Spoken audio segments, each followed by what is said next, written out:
working environment. In a working environment, you have to decon. We have a garden house. We have a garden house we can do it. That's what. Can you come over? Pretty much the same exact thing that mine is. So, Wait. I don't know how much you guys follow the news. But, Interstate 81 Turnpike's probably one of the most dangerous places you could be in this area. You're more likely to being killed up there than even being shot. Even in Philadelphia and like areas like that. Down in Lower Marion Township,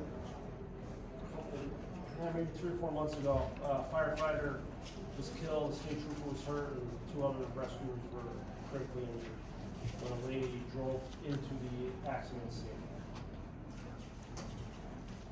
So with that, highway operations is important. You need to be cognizant of traffic is not going to slow down for you. People have places to go. They have to get their spin class. They got to get somewhere on time. They got places to go.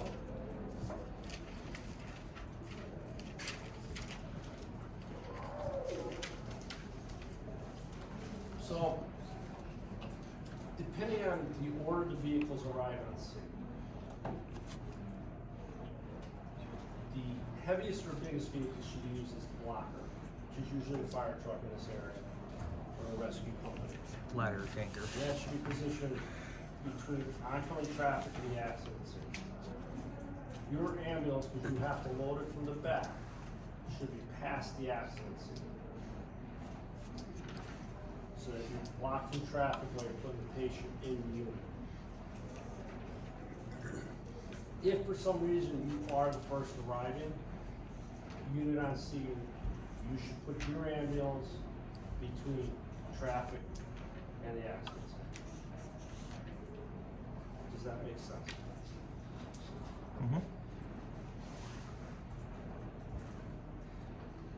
It's necessary to block lane, clear them as quickly. Don't you worry. PSP and the police will tell you you need to clear the road. Then you won't have to worry about that. They'll remind you 10 times while you're there, like to hurry up. Once you get your patient loaded, if they are non-critical, non-life-threatening, get off the interstate. Do your assessment on the move, and if you have to pull over on the exit ramp, do your assessment there. It's safer. Don't sit on the scene on the highway with traffic whizzing by you to do an assessment if they're talking to alert oriented and they have minor injuries. Get off the highway.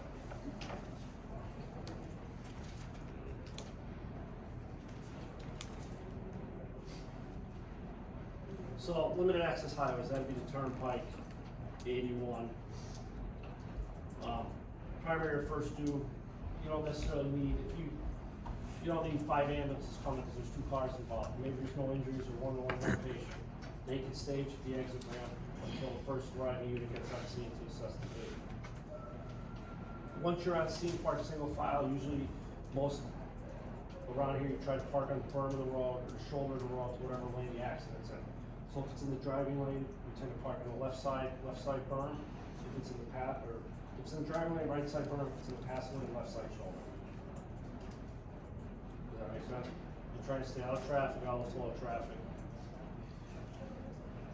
Park in a single file. You don't have to park next to 2 ambulances next to each other.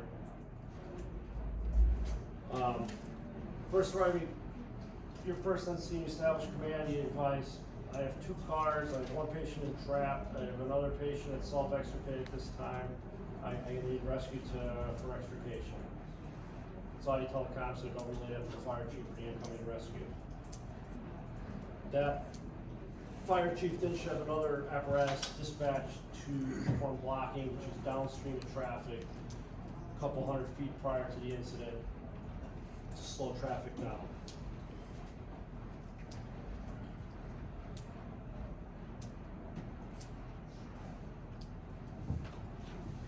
So, when you have an accident, say on the shoulder of the road,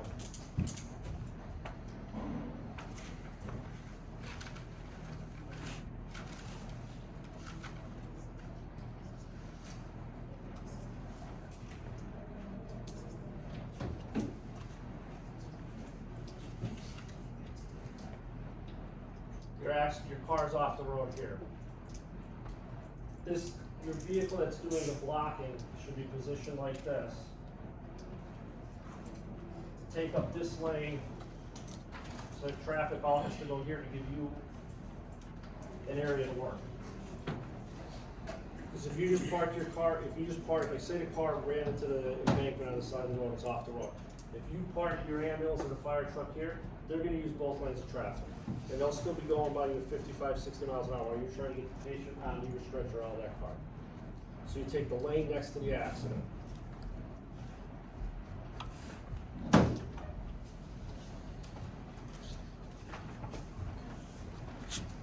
In a situation where you have to block the whole road, Yes. well, I guess you would just have to block the whole road. If you have to block the whole road, you just block the road.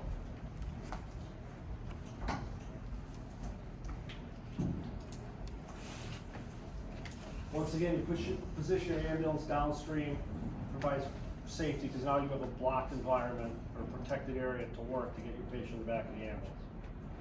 Just think about if your ambulance is there blocking traffic, you have to walk the patient around your ambulance to the back, and traffic's coming at you, and somebody runs into the back of the ambulance, you put yourself, the patient, everybody at risk then. Sometimes you have to do it, it's just the way it is, but try to get in front of the accident if the other apparatus is on the scene. Plus, like you said, if you have to block the road, say you have heavy and traffic, and you have two rescue companies there, and your company that, you might not be able to get your ambulance around the scene then to get to the hospital. Or if you're parked past the accident, you have free access to leave the scene.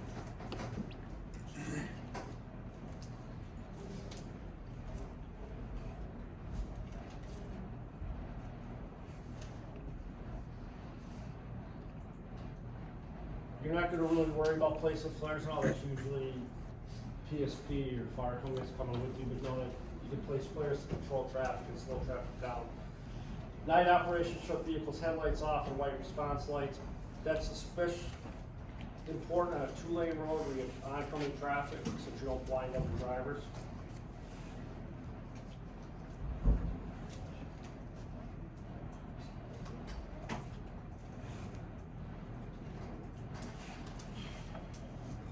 There is a registry question on this slide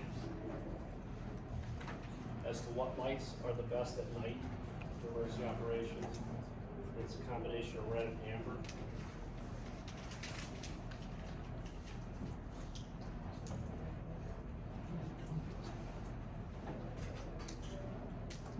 Do you guys know what traffic directional boards are? Mm-hmm. They're like the arrow sticks on the back of like ambulances, tow Yeah. trucks and fire trucks. So they push traffic either way, just kind of like a construction arrow sign.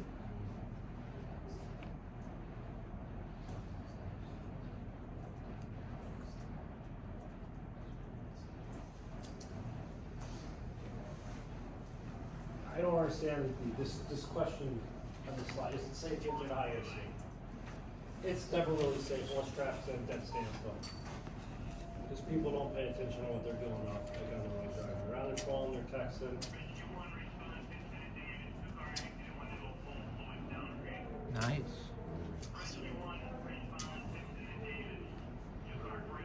Pittston, just that way.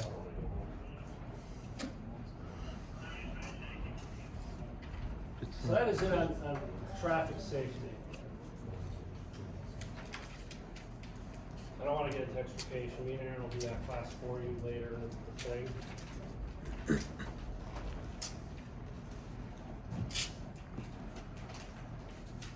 Questions on traffic safety? All DOT, National Highway Transportation Safety, and DOT, yellow vests during all the ambulances are required to be worn on the highways, the interstates. That's a standard, especially at night. Penn wears dark uniforms, not easily to be seen.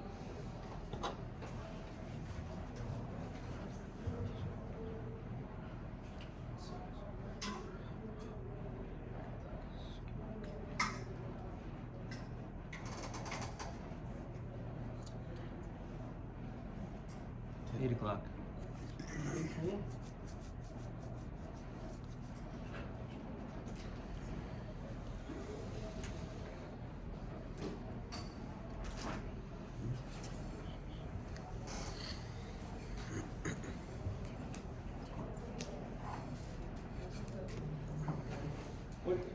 questions, anything you guys have gone over so far? You said it. I can't think of There was a anything. question I found that asked, and I responded to a car crash